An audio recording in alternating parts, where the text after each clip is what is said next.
यापूर्वी देखील तुझ्यात आणि माझ्यात संपूर्ण एक दिवस आणि एक रात्र संग्राम झाला होता। त्यावेळी देखील त्या युद्धाला मीच पूर्णविराम दिला होता। कारण जेवढं चांगलं तेवढंच वाईट, जेवढं सत्य तितकंच असत्य असा जर समतोल या विश्वात असेल तरच हे विश्व सुरळीत चालेल। म्हणूनच त्यावेळी युद्धाला विराम देऊन तुझ्यात आणि माझ्यात एक तह घडला होता। त्या तहाची पुनरावृत्ती नाविलाजाने मी तुमच्या समोर करत आहे।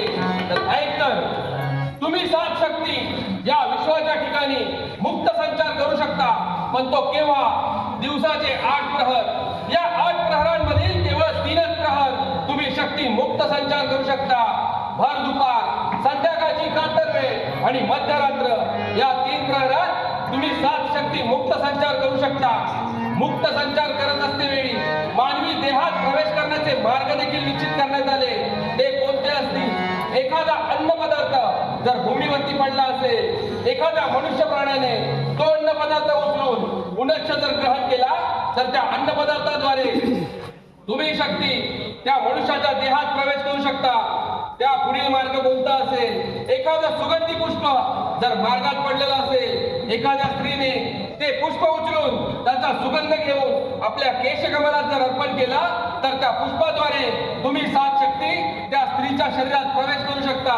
त्याही पुढचा मार्ग, तुम्ही मुक्त संचार करत असतेवेळी एखादी रजस्वला नारी म्हणजे पंचम दिवसाची ऋतुस्नात असणारी स्त्री जर नाहक विनाकारण संचार करत असेल तर ना हरकत ना बाधा तुम्ही तिच्या शरीरात प्रवेश करू शकता।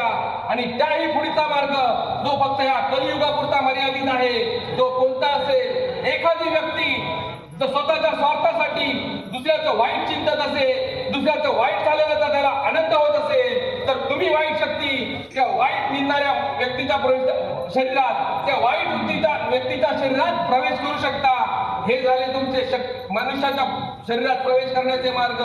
त्याही पुढे जाऊन तुमच्या जागा देखील त्याच वेळी निश्चित करण्यात आल्या।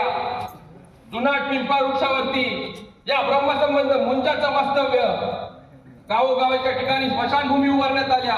या स्मशानभूमी या ज्योतिंगाचं वास्तव्य आणि राहिलेल्या 5 शक्तींचं वास्तव्य कुठे असेल तर गावाच्या वेशीवरती वेताळ देवतेचं मंदिर स्थापन करण्यात आलं। पाषाण रूपी मूर्ती प्रस्थापित करण्यात आली आणि तुझ्या पायापाशी त्या राहिलेल्या 5 शक्तींचं वास्तव्य ठेवण्यात आलं। पण ह्या सर्व 7 शक्तींवरती अधिराज्य असेल ते फक्त आणि फक्त वेताळ देवतेचे तुझं। पण हे कलियुग आहे आणि ह्या कलियुगात महासती देवी रुंदेच्या शापामुळे सारे देव दगडाचे बनले आणि गंडकी नदीत पाषाण स्वरूपात वास्तव्य करू लागले। त्या विश्वविधात्या परमेश्वराला, विश्व निर्माण करणाऱ्या परमेश्वराला सद्भक्तांची चिंता वाटू लागली। म्हणून त्याने 2 पर्याय ठेवले।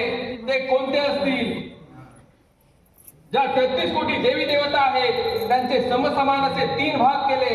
11 कोटी देवता स्वर्गात, 11 कोटी देवता अंतरिक्षात आणि 11 कोटी देवता पाषाणात वास्तव्य करतात। ज्या 11 कोटी देवता अंतरिक्षात वास्तव्य करतात, जो मनुष्य अंतर्बाह्य सुजूरभूत असेल, निर्मळ असेल, निर्व्यस्ती असेल, त्या अंतरिक्षातील देवता त्याच्या शरीरात प्रवेश करतील। त्यालाच आपण अवसार किंवा शिवकळा असं म्हणतो। पण ही शिवकळा अनंतकालीन नसून काही क्षणिक असते। पण ह्या कलियुगामध्ये या शिवकलेचा वापर, या अवसाराचा वापर मनुष्य स्वतःच्या स्वार्थासाठी, स्वतःचं पोट भरण्यासाठी करू लागला। म्हणून परमेश्वराने दुसरा सतेज